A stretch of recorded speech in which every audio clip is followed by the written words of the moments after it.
भाई पुरुषोत्तम का सवाल है।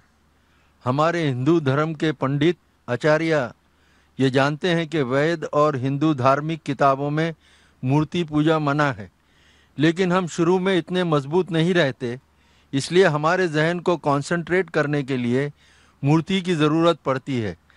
जब जहन मैच्योर हो जाए तब मूर्ति की ज़रूरत नहीं। भाई ने सवाल पूछा था कि हम जानते हैं हिंदू धार्मिक किताबों में लिखा है कि मूर्ति पूजा हराम है, मना है, लेकिन क्योंकि कंसंट्रेशन के लिए पहले पहले हम मूर्ति का सहारा लेते हैं, बाद में जब हम मेच्योर हो जाते तो ज़रूरत नहीं। अगर मान लो जो आप कह रहे सही है कि पहले पहले इनिशियल स्टेज में आपको ज़रूरत है मूर्ति की इबादत करने के लिए, बाद में जब मेच्योर हो जाएंगे तो ज़रूरत नहीं, तो मैं ये कहना चाहता हूँ कि हम मुसलमान ऑलरेडी मेच्योर हो चुके हैं, हमको मूर्ति की ज़रूरत नहीं इबादत करने के लिए। और एक समय एक पंडित मुझसे बहस कर रहे थे और कह रहे थे यही चीज़ कि मैं जानता हूँ कि मूर्ति पूजा हराम है, गलत है, लेकिन कंसंट्रेट करने के लिए ज़रूरत पड़ती। मिसाल दी उनने कि जब एक छोटा बच्चा पूछता है ये थंडर क्यों है, बादल क्यों गड़गड़ाते हैं, ये जब थंडर सुनते ना, या आसमान से आवाज़ जो आती है गड़गड़ाहट की, क्या है ये? तो पंडित कहने लगा हम कहते हैं बच्चे से, क्योंकि वो नहीं समझ पाता है, कि आए माँ चक्की पीसती है। आसमान में आई माँ, नानी चक्की पीस रही है, क्योंकि बच्चा है, क्या समझेगा।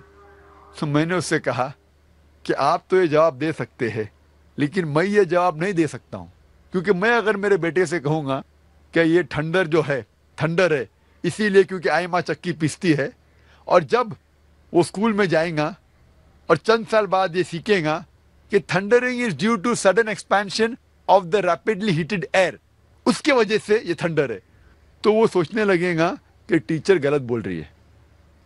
जब उसे पता लगेगा टीचर सही बोल रही है, फिर बोलेगा मेरा पिता झूठ बोल रहे थे। इस्लाम में झूठ बोलने की जरूरत ही नहीं, हक पूछने के लिए झूठ की जरूरत नहीं। हमें साफ साफ कहना चाहिए, हमें कहना चाहिए अच्छे अंदाज में क्यों ठंडर होता है। जब गलत जवाब देंगे तो कल पकड़े जाएंगे और फिर सही नहीं होगा। हमें अच्छे अंदाज में समझाना चाहिए हमारे बेटे को। अगर हमें नहीं पता क्यों है तो बोलिए हमें नहीं पता, लेकिन आज के बच्चे पूछेंगे अब्बा आपको क्यों नहीं पता, वो हमें मजबूर करते हैं तहकीक करने पे। तो इस्लाम में सफेद झूठ भी जायज नहीं है। और पंडित कहने लगा कि इनिशियल स्टेज में जब बच्चा फर्स्ट स्टैंडर्ड में होता है तो उस टाइम हम उन्हें इबादत के लिए आइडल का सहारा लेने के लिए कहते हैं, मूर्ति का सहारा। जब वो ग्रेजुएट बनता है उस टाइम उसे जरूरत नहीं पड़ती मूर्ति की। तो मैं उस पंडित से कहा जब भी हम मैथमेटिक्स सिखाते हैं बच्चे को फर्स्ट स्टैंडर्ड में, बेसिक्स जो फंडामेंटल सिखाते फर्स्ट सेकंड थर्ड में, वो मजबूत होना चाहिए। जब फंडामेंटल्स ही गलत है तो इमारत तो बिल्कुल गलत होंगी।